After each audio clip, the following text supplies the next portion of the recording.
Përshëndetje të nderuar miq, në këndin e intervistës sot kemi të ftuar regjisorin e njohur Arben Kumbaro, i cili rikthehet pas një pauze disa vjeçare në skenën e teatrit kombëtar me një vepër të Peter Weiss, Vrasja e Maratit.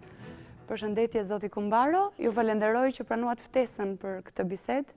Faleminderit juve për ftesën dhe mundësinë. Pas një pune të lodhshme, më në fund ju po merrni frytet e kësaj pune.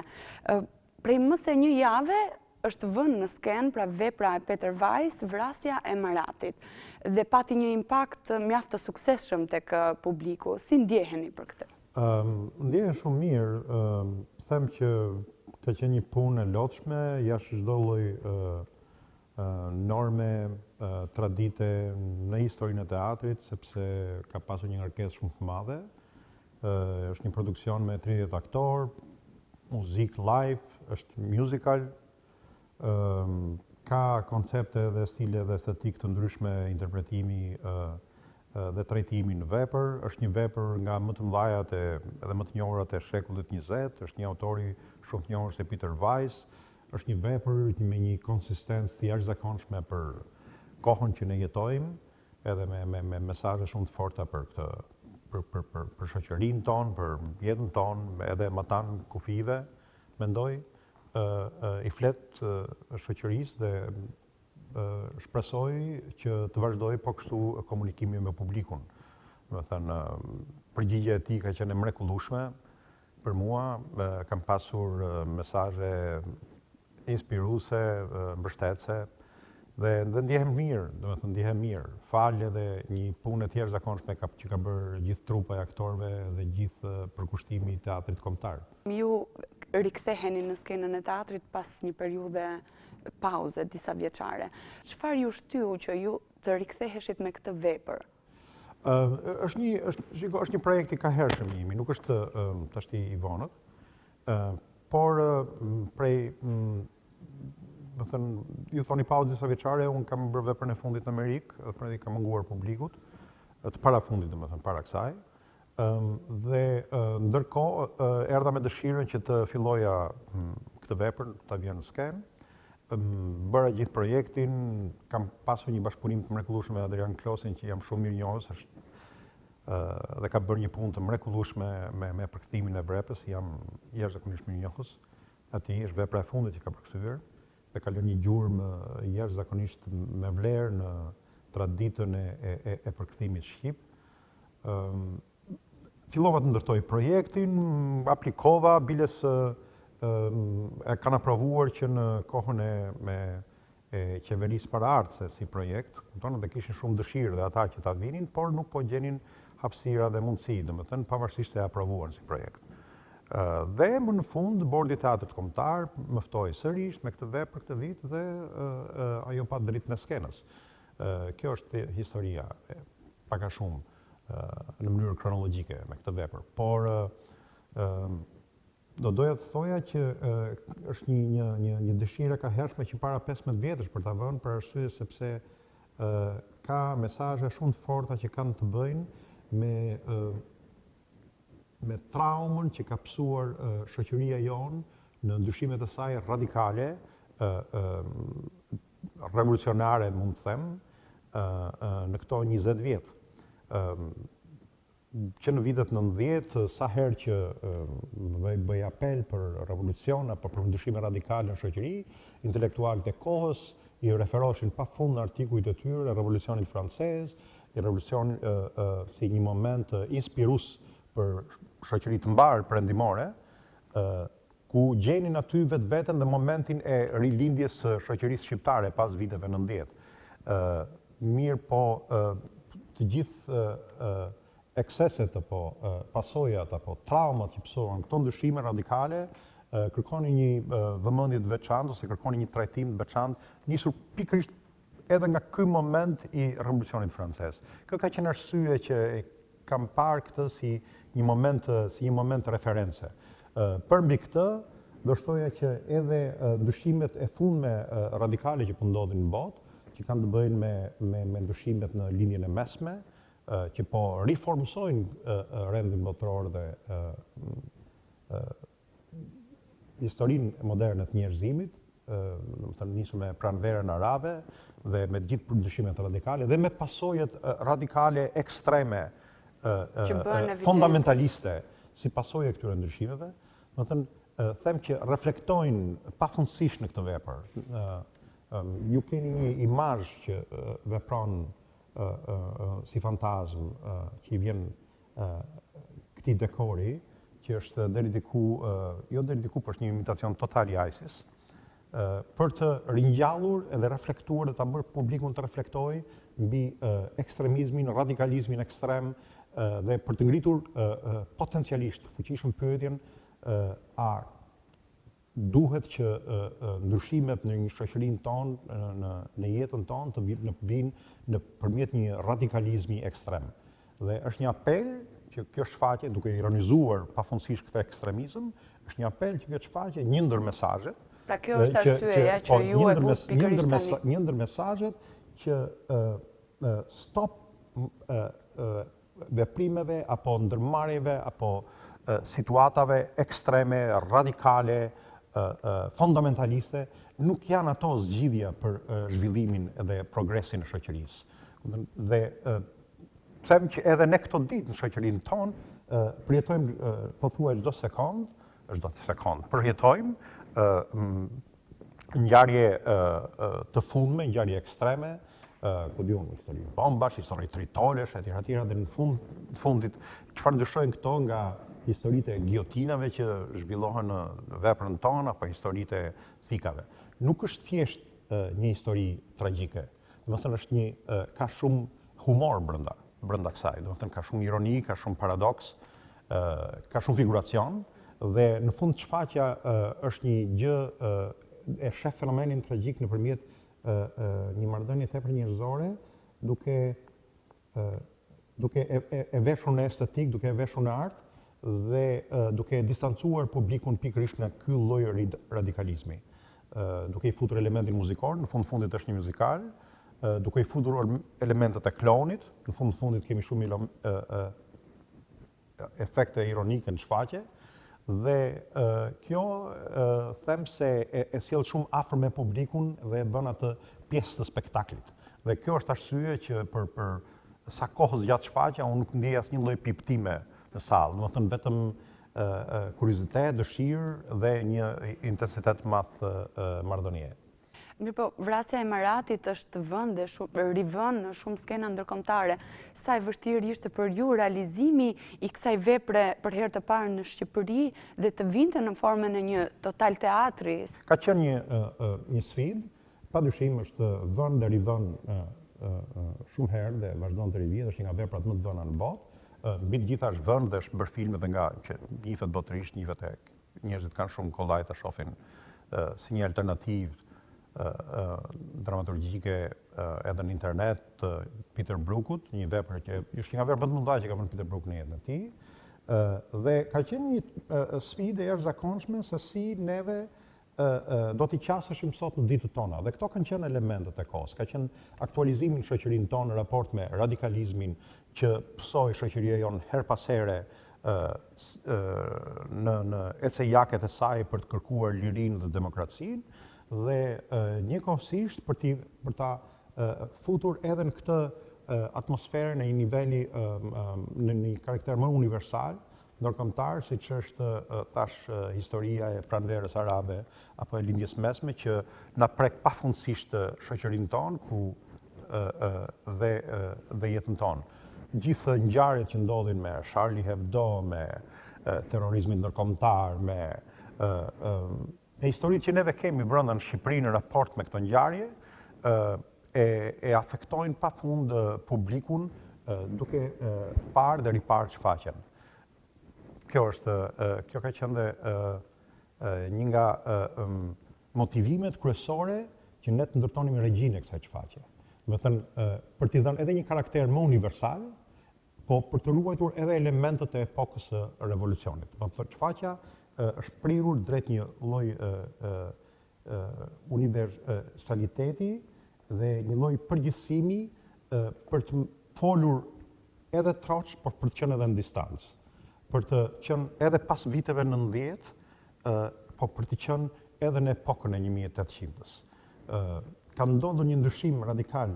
Shfaqja është shkruar nga një autor i majt, në kohën kur e majta e kohës lindore, në vendet lindore, kishte filluar të dekompozohej.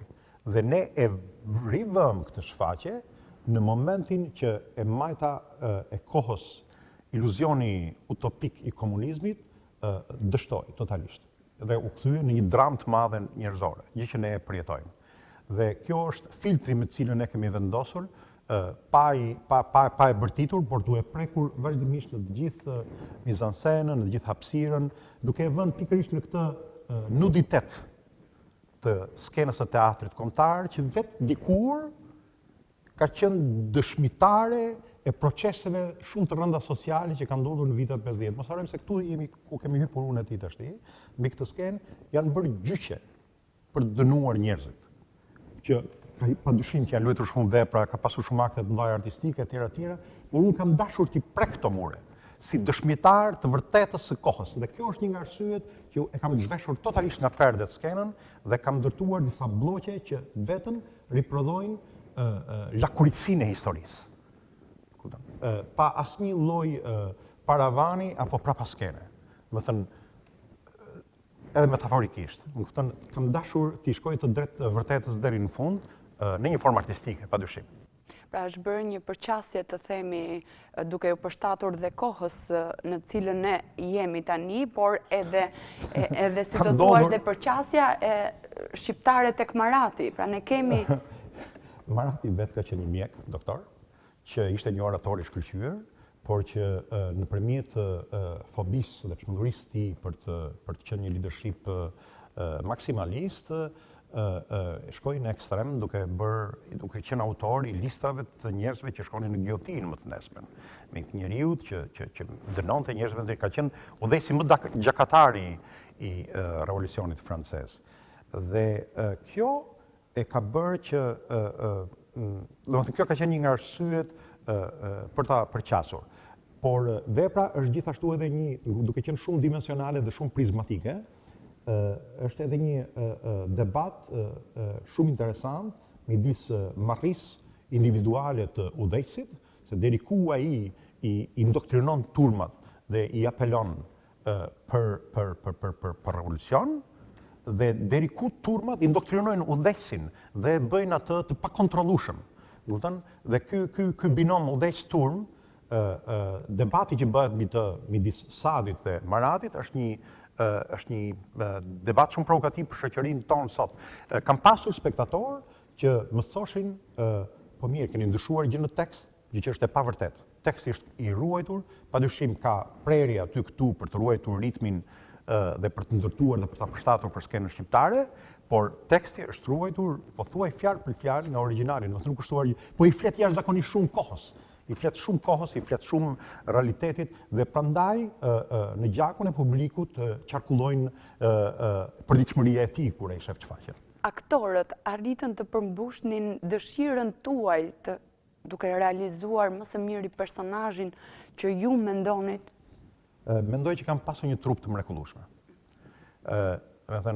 Ky është një rregull që çdo regjisor e thot, por unë them që është një nga rastet unike edhe në jetën time si regjisor, ku kam pasur një përkushtim pothuaj ekstrem nga aktorët kryesor të mrekullueshëm që kam pasur, Viktor Zhusti, Ervin Çuli, Luli Bitri, tek klonët, tek katër këngëtarët, Eran Sojli,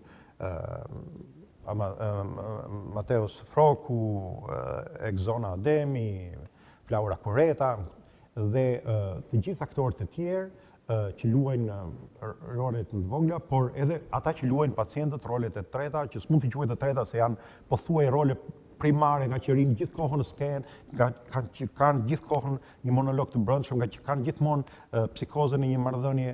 Më thënë, ishte interesante për të thënë që ngjarjet zhvillohen në një çmendim, kupton që është një lloj metafore edhe marrërisë kolektive që ne jetojmë.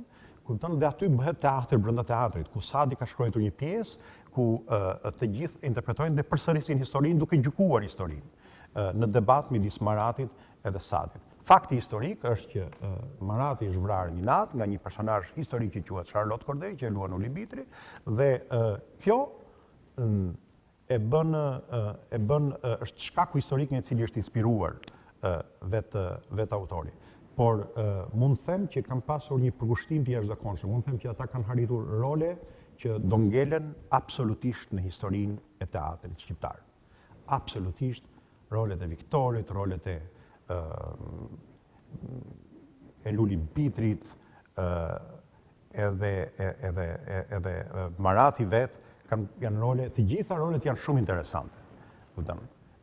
Dhe unë ndjehem i plotësuar në kërkesat e mia, kemi pasur një komunikim të mrekullueshëm, një atmosferë të jashtëzakonshme brenda provave, nuk kam asgjë për t'u ankuar. Domethënë, brenda këtij realiteti ata kanë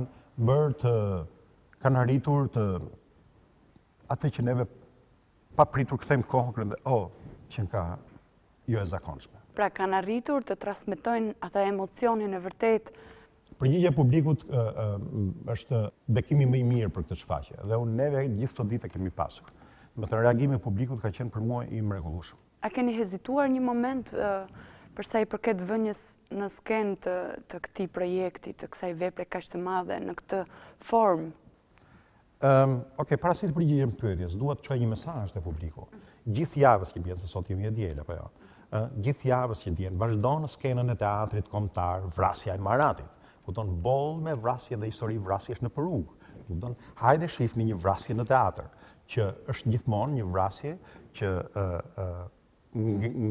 ngelet për t'u parë. Dhe është një vrasje historike. Por e ftoj publikun në ora 7 çdo mbrëmje në teatrin kombëtar, nga e mërkura deri të dielën javës që vjen.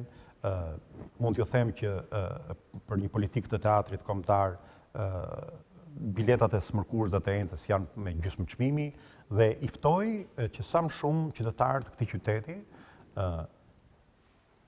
të vinë të shohin shfaqjen. Ndoshta për të parë dhe një lloj ndërgjegjësimi brenda vetes. Për sa i përket ezitimit që mund të kem pasur unë,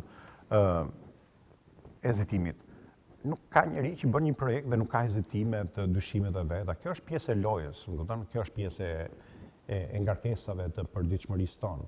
Por në fund fundit, domethënë ka qenë një mangth i bukur, ka qenë një magji e brendshme, një vrasje mendje, një bashkëpunim i shkëlqyer me të gjithë aktorët e kësaj shfaqje.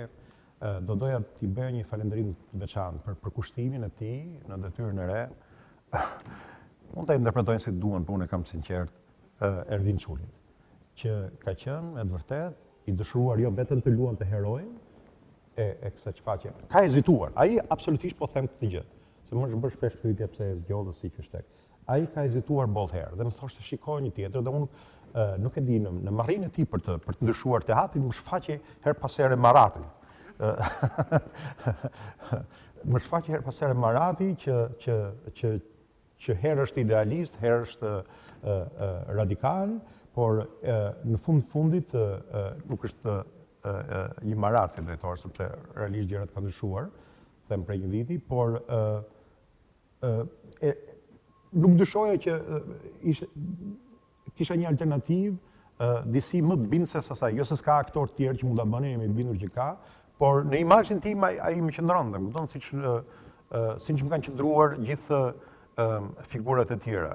Ka pasur edhe boll histori që kupton audicionesh e tjera. Këto janë një varfëri e një provincë që merret me biseda të tilla që s'kan absolutisht asnjë vlerë.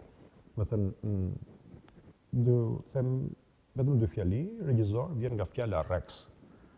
Dhe mbreti në një shfaqje ka të drejtë absolute për të zgjedhur atë që do ai. Nëse një artist nuk bën atë që do ai duhet japi çelësat, ai nuk duhet ta bëjë më këtë punë. Më kupton? Jesa unë vë emrin tim aty, unë kam gjithë raportin me dinjitetin tim, me autoritetin tim për të bërë një shfaqje. Dhe kaq. Si ka qenë reagimi i kritikës kundrejt këtij projekti dhe kësaj vepre?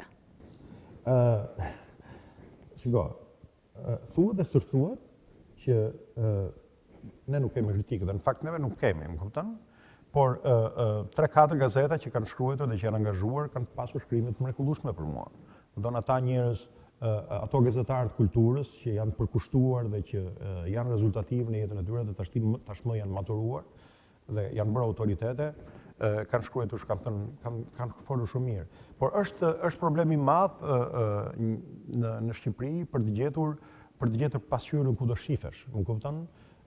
Dhe shpesh dhe radhë neve përfundojmë absurd në një rreth vicioz për të gjykuar vetveten dhe për të vetë gjykuar edhe për të shfaqur ide krejtësisht subjektive. Domethënë nuk mungojnë shtyllat e një reference profesionale kritike në Shqipëri. Kjo është e vërteta.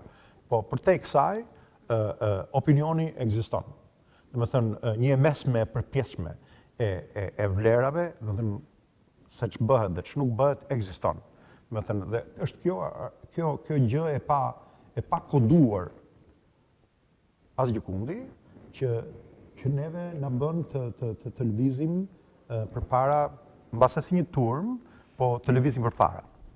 Teksa ju shikoni këtë vepër, keni menduar një moment që do doni të ndryshoni diçka? Shiko, një vepër artistike është një qenie gjallë. Më kupton? Dhe një qenie gjallë duhet dashurur ashtu siç është. Më kupton? Unë them që ajo lini çdo ditë në ora 7 dhe vdes në ora 8:30-9, siç faqe, kupton, për të rilindur më të nesmen, dhe ti dashurohesh apo krijon antipati me këtë qenie që është mbi skenë, por është një qenie e gjallë. Dhe nëse ai është produkti im, unë e kam shumë vështirë të divorcohem nga ajo që kam bërë. Më kupton? Kjo është krejtësisht subjektive, por është e drejta ime. Më kupton, siç është e drejta e çdo kujt që vjen në shef dhe gjykon dhe mban qëndrimin e tij. Por unë jam i enamoruar me këtë që më bërë dhe jam i bindur që kam bërë shumë mirë që në këtë moment të shoqërisë të jetës tonë të përditshme të vendos pikërisht këtë vepër në skenë, që thot shumë gjëra, që i bën shumë njerëz të mendojnë, por nuk lëndon askënd. Nuk është një pamflet politik, po flet pafundësisht politikisht. Mban një distancë me realitetin, por ashtu si Charlotte Kodej që merr thikën për të vrarë Maratin, mundohet ta nguli në psikën e publikut thikën e së vërtetës. Unë ju falenderoj shumë për këto minuta bisede që kryem së bashku, për t'i lënë më shumë interes publikut për të ardhur dhe për të parë shfaqjen ashtu siç edhe ju dhatë mesazhin tuaj, që shfaqja vazhdon të vihet në skenën e teatrit kombëtar çdo të mërkur, çdo të enjte në gjysmëçmimi dhe të premte të shtunë të diel. Ju lutem, hajdeni në teatr. Nuk do bëheni pishman, themin. Të nderuar miq, bashkë do ritakohemi javën e ardhshme me të reja nga fusha e artit dhe e kulturës.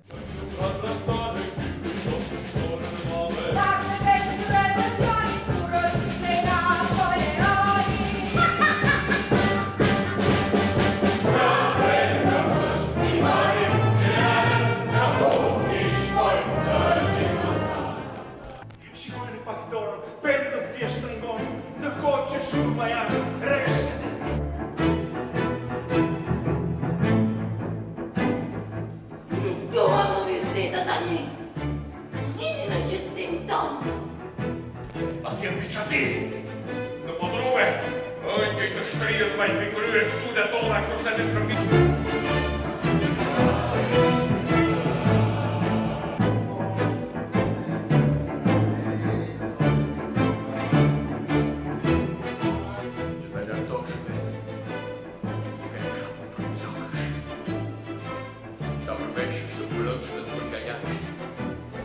Sepse soti kështu do. Nuk ka të me fare, e do që do një atje jashtë.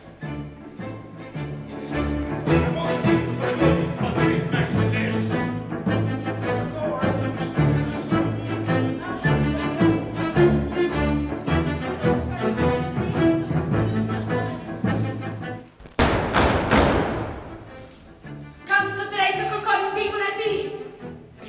atent që do të sillen me uborsi. Dhe do t'i pritë. Që si është klasa e reflektare, se guadagnatë, do t'je poshtë.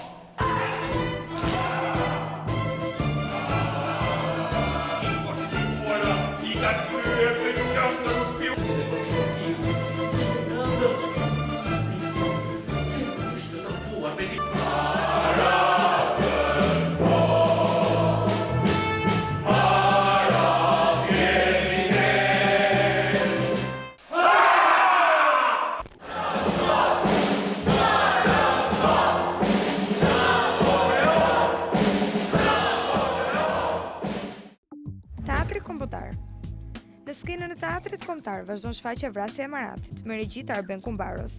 Interpretojnë aktorët Viktor Zhusti, Hervin Çuli, Luli Bitri, Helidon Fino, Indrit Çobani, Gladiola Harizaj, Arben Derhemi, Sokol Algjeli dhe shumë të tjerë.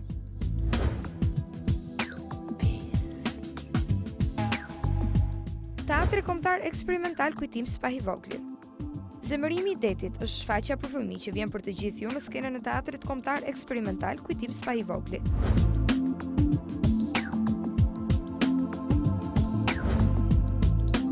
Shfaqja Një dhëndër për mjushën. Teatri Metropolit. Në skenën e teatrit të Metropolit vazhdon të shfaqet premiera Brekët me regji të Kastriot Çipit. Interpretojnë aktorët Gentian Zenelaj, Alesia Xhemalaj, Lart Vasili, Velina Mucolli, Dorian Ramaliu dhe Apostol Kaçi. Çdo të premte, të shtunë dhe të diel, ora 19 në sallën Çehov. Galeria Kombëtare e Arteve. Në Galerinë Kombëtare të Arteve vazhdon të qëndrojë hapur deri në datën 5 prill ekspozita Punëtorët dalin nga studioja, duke mos parë me realizëm socialist, kuruar nga Minea Mirçani.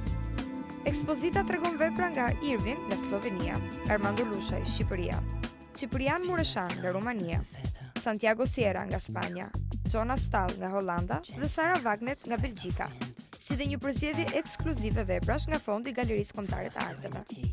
Sipas kuratorit Minea Mirçan, kjo ekspozitë është një përpjekje për të hedhur dritë mbi fragmente të veçanta të fondit të Galerisë Kombëtare të Arteve në Tiranë. Dhe për atyre projekteve të artit bashkëkohor që fokusin e kanë rreth nocionit të realizmit, ajo ngrihet mbi dy hipoteza për realizmin e epokës socialiste, mbi dy mënyra se si diskursi i asaj periudhe nuk mori fund. Shtysa heroike në ato vepra që dëbonte metaforën, e cila më pas rikthehej si një lapsus freudian, minon dhe korryen aspiratat e tyre realiste, dhe më pak mimesin e një bote të ardhshme. Nga ana tjetër, marrëdhëniet mes lirisë artistike dhe shërbimit politik, shtylla ku mbështetet prodhimi i artit realist socialist, shtrojnë një ekuacion për të cilin praktikat e angazhuara të artit bashkëkohor patjetër që duhet të japin një përgjigje. Dhe atëherë kur qëndën brenda një regjimi të ndryshëm të bashkëbisedimit politik. Galeria Fab. Në Galerinë Fab vazhdon të qëndrojë hapur ekspozita me titull Skulptur, artistit Arben Bajo. Kjo ekspozitë do të qëndrojë hapur deri në datën 25 mars. Galeria Kalo. Në Galerinë Kalo vazhdon të qëndrojë hapur ekspozita artistes Viola Bittle. Pikturat e saj mund të përshkruhen si të përmbajtura dhe koncize, rezultati i një procesi të gjatë dhe intensiv, në imazhet dhe shtresëzimet e të cilave fshihet koha investuar në krijimin e punës. Ekspozita do të qëndrojë hapur deri në datën 28 mars, ora 19. Muzeu Historik Kombëtar. Muzeu Historik Kombëtar, qel më datë 20 mars, ora 18, ekspozitën e titulluar Sitet e trashëgimisë kulturore të UNESCO-s të Turqi. Kjo ekspozitë do të qëndrojë hapur deri në datën 1 prill. Kinema Millennium. Në rrjetin e kinemave Millennium vazhdojnë të shfaqen deri të njëjtën filmat Focus, Birdman, Chappie. Në fundjavë vijnë për ju filmat Cinderella, Wild, In the Heart of the Sea.